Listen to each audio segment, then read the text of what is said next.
Well, hello again. So my original plan was to put out my petticoat video. Alas, that's not going to happen at the moment because I undercalculated the amount of lace I was going to need for that. So instead, we're working on a side project, focusing on some more underpinnings, but this is a completely different century. I have decided that, well, one of my projects that I've been wanting to work on is a robe à la française.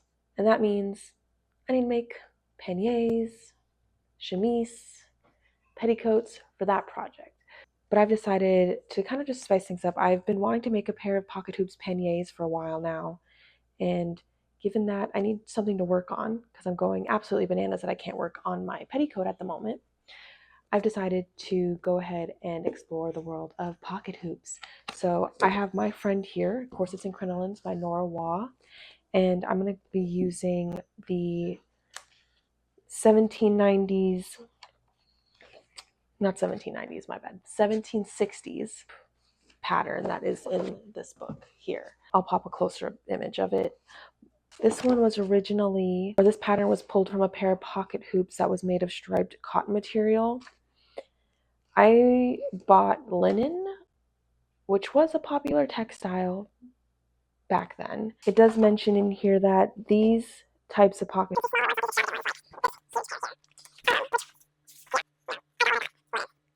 so that's my plan. So I'm going to go ahead and scale this pattern up, then print it out and get going. So yeah.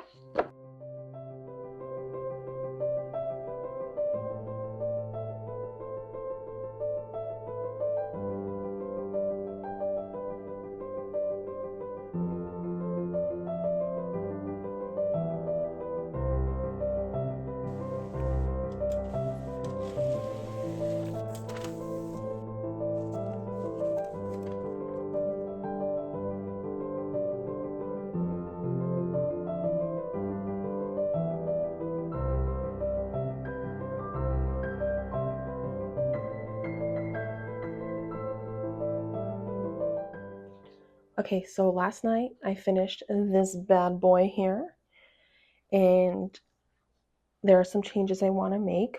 First being that I need to make this just a teensy bit wider, probably about half an inch, just so it lays nice and flush with the booty and the front hip area. And then there's some changes I want to make to construction just to make it, I think, neater, more professional looking in a sense. First thing I think I'm going to do is make the boning channels accessible. So instead of having it be shut in the seam, I'm going to fold over the twill tape. And then that way I can sew up the entire hoop before inserting the bone, so I'm not fighting with it at the sewing machine. And you can press the seams, make it neater, etc.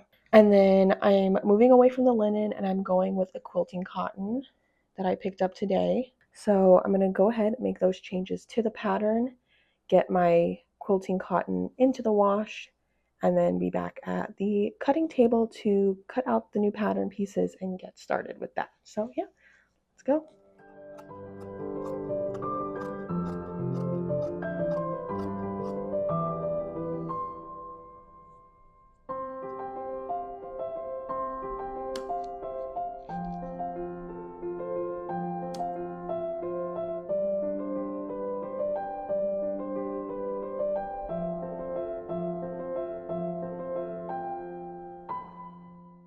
I prepped my boning channels by cutting them to length and then folding and pressing the seam allowance back to create a little pocket to contain the boning. Next, the placement of the channels are marked on the fabric, and I did this using a heat erasable pen so as to not leave any permanent marks. When I originally made my linen mock-up, I had to forego transferring the marks to the fabric since the linen just wanted to keep moving around and it just did not make for nice straight lines at all, which was one of the reasons why I decided to move away from the linen and go with this cotton instead.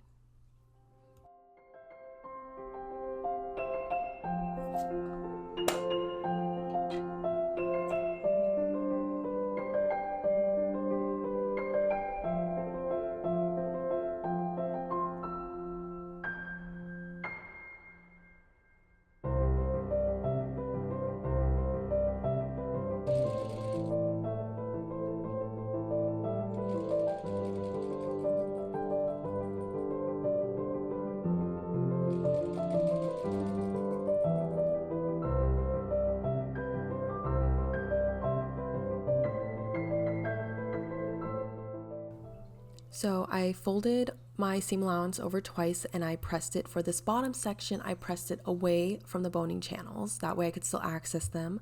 For this top section, I had to fold it the opposite way. And in order to do so, I had to clip in at that like join area. And then both of these seams are going to get whipped into place. For the pocket slit, the same was done, but as you can see, as it tapers to that point, the seam allowance gets more narrow and a little bit of raw edge remains. So in order to secure that and prevent it from ripping, that's going to get whip stitched.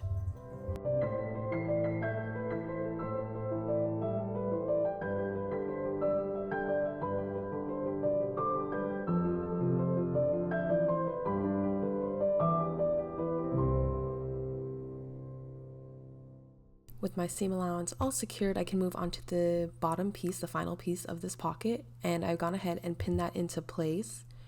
And I carefully clipped into those corners of the main pocket band, not that bottom piece, so that I can get nice crisp corners, and this will also make it easier to maneuver under the sewing machine.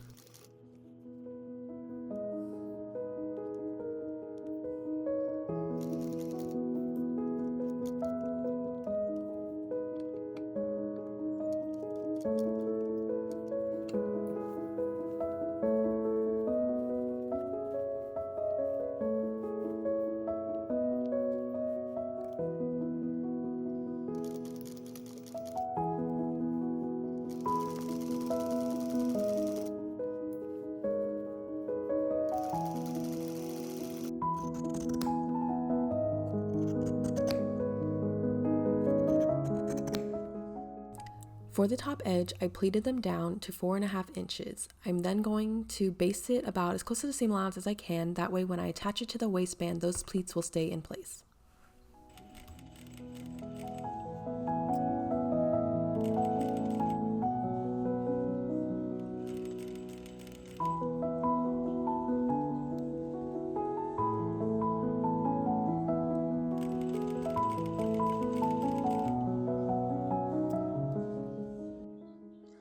Okay, so I have the waistbands attached and folded over, and next step is going to be to hand sew this edge down and then run some twill tape through it, and it'll be done.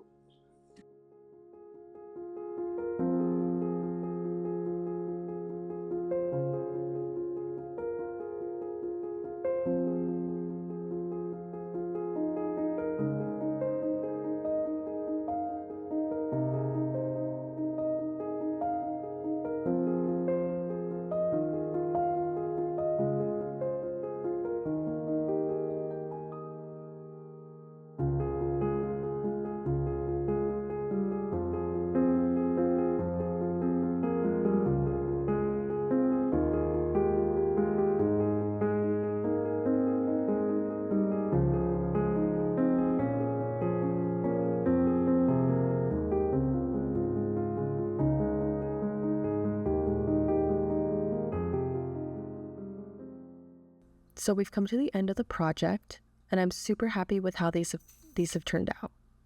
I think that the overall size and shape look really good, and I'm really pleased with all the changes that I made to the pattern.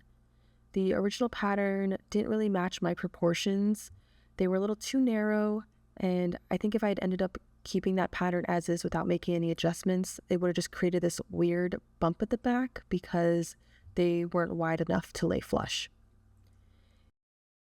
It was only like 1/2 inch that I increased the width, and I think that change really made a difference, and it worked really nicely with keeping the shape and size proportional to my body.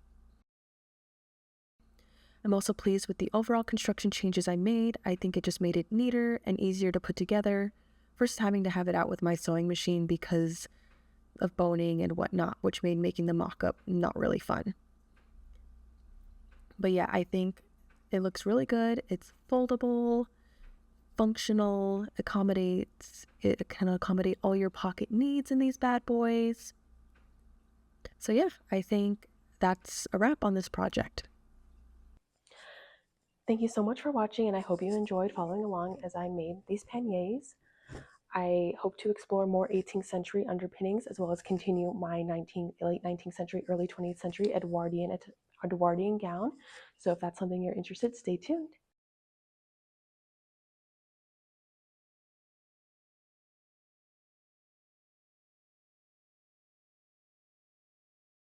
I've got like double the boot going on back there. That's